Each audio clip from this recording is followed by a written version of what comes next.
Salut, chers bien-aimés dans le Seigneur, et soyez bénis.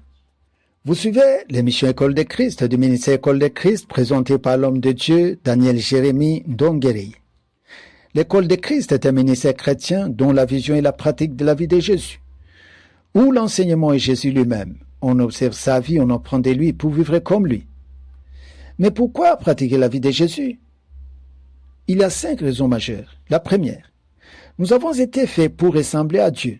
Soyez saints et parfaits comme votre Père Céleste, dit la Bible. Nous n'y parvenons qu'en pratiquant la vie de Jésus. La deuxième raison, pour restaurer notre disciple-là. N'est disciple que celui qui pratique la vie de Jésus et vit comme lui.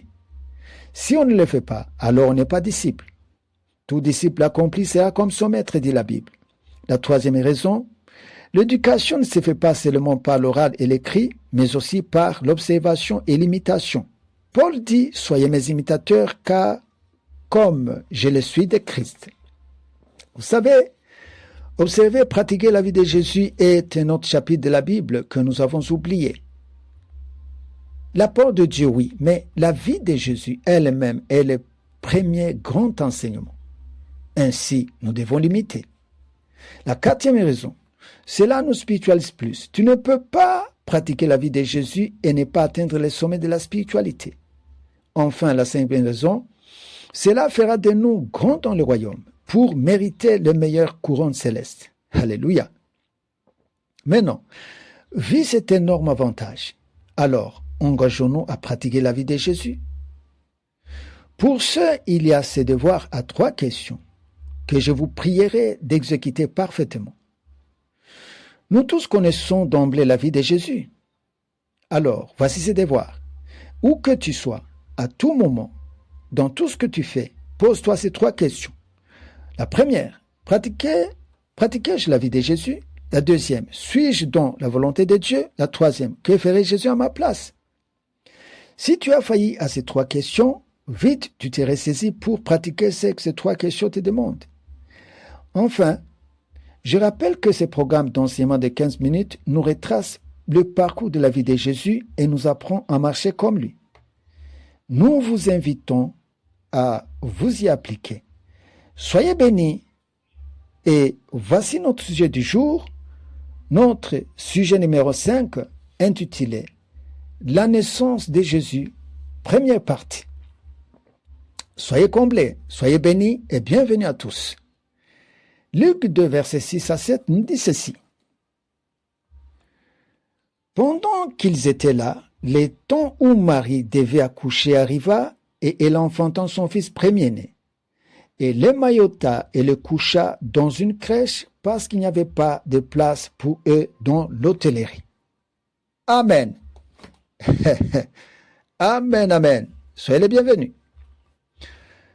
Malgré que sa naissance fut humble, elle resta plus qu'à jamais historique.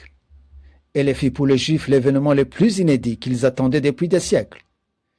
Bien évidemment, elle fut également une lumière qui jaillissait à l'humanité entièrement enténébrée. Aussi, événement qui retentit au ciel, car la première étape de son plan de salut de l'humanité, se concrétisait déjà. Il ne restait que la mort et la résurrection de Jésus, bien sûr.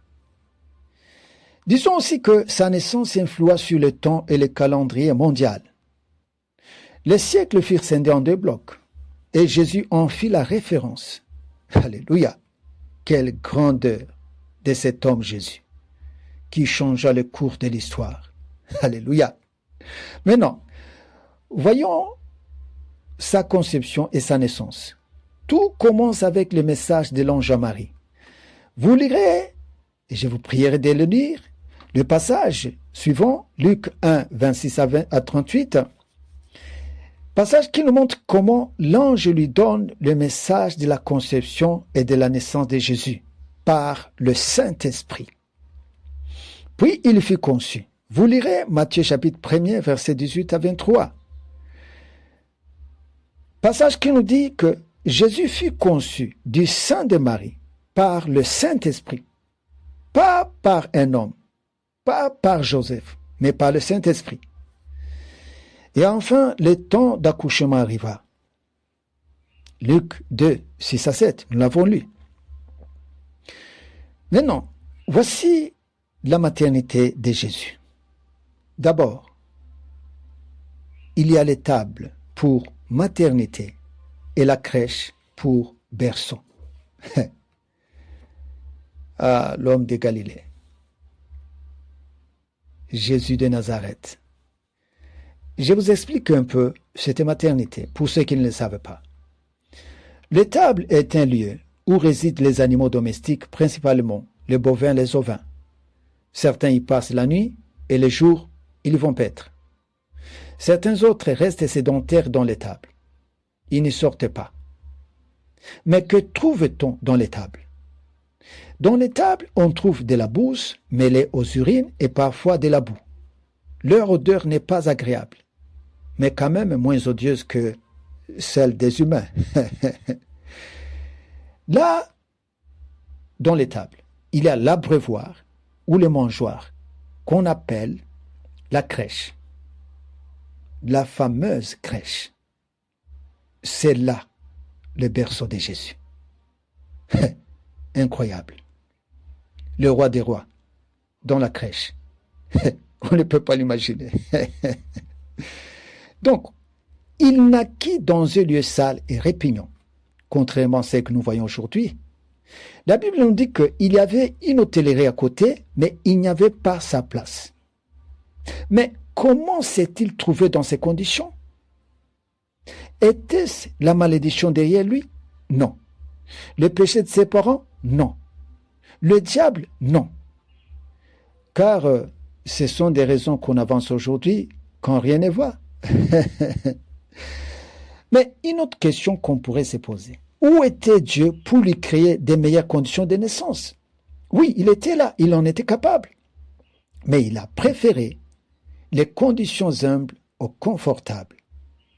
Mais c'est lui aussi qui a planifié sa croix et sa mort, non? Ben oui. Alors, imaginez-vous, bien-aimés, Jésus le roi des rois, qui avait tout au ciel, honneur, gloire, prestige, puissance, richesse, abandonner ses statuts pour se retrouver réduit à ces niveaux. L'étable des animaux et le ciel, mais c'est deux conditions diamétralement opposées. Il était censé être élevé dans un cadre hyper religieux, mais cela ne fut pas le cas.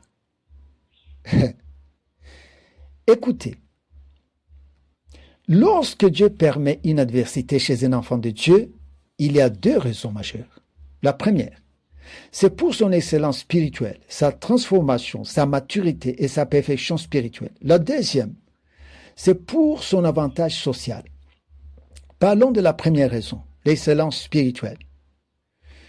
Dans la nature de l'homme, la douleur de la chair le pousse à chercher Dieu. S'il est païen, il s'est converti. S'il est chrétien, il se perfectionne spirituellement. Pour Dieu, la vie spirituelle est plus que prioritaire. Elle compte plus que la vie corporelle, car la corporelle est de courte durée et finit avec ce monde, alors que la spirituelle est éternelle. C'est pourquoi il privilégie la vie spirituelle. Lorsque nous sommes transformés spirituellement, nous produisons beaucoup de fruits. Ce sont ces fruits qui se convertissent en récompenses célestes. Plus tard, quand nous serons dans le royaume.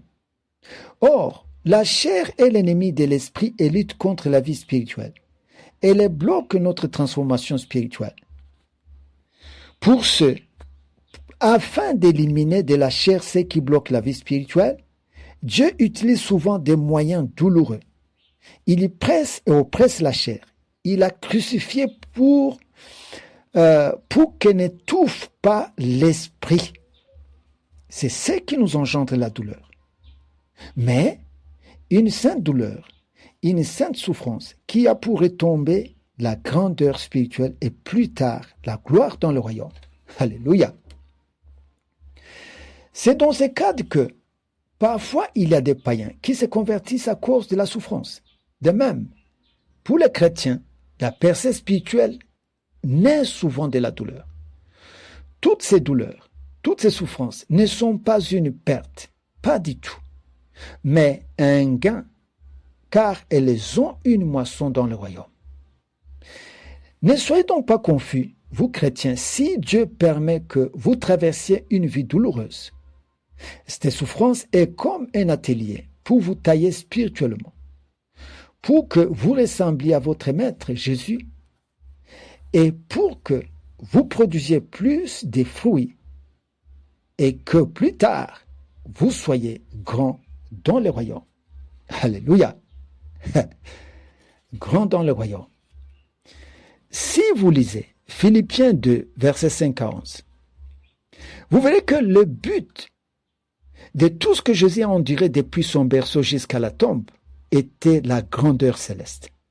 Ce passage biblique nous montre qu'il a oublié le ciel, a tout laissé derrière lui, s'est égalé aux hommes, est devenu serviteur des hommes, s'est humilié jusqu'à accepter la croix et la mort. Voici la conséquence de tout ceci. Dieu l'a souverainement élevé, lui a donné un nom au-dessus de tout nom, pour que tout lui soit soumis. Écoute, si tu veux cette grandeur, vis comme Jésus. Écoute, bien-aimé, si tes souffrances viennent du diable, combat-le. Si elles viennent de tes erreurs, corrige-le. Si elles sont permises par Dieu, accepte que tu sois un sacrifice à l'instar de Jésus. Souvent, la souffrance est une bonne école spirituelle qui fait de nous grands dans le royaume. Alléluia. Et pour finir, je te souhaite la grandeur dans le royaume. Bien-aimés, soyez bénis et à la prochaine pour la seconde partie de cet enseignement. À la prochaine. Ciao.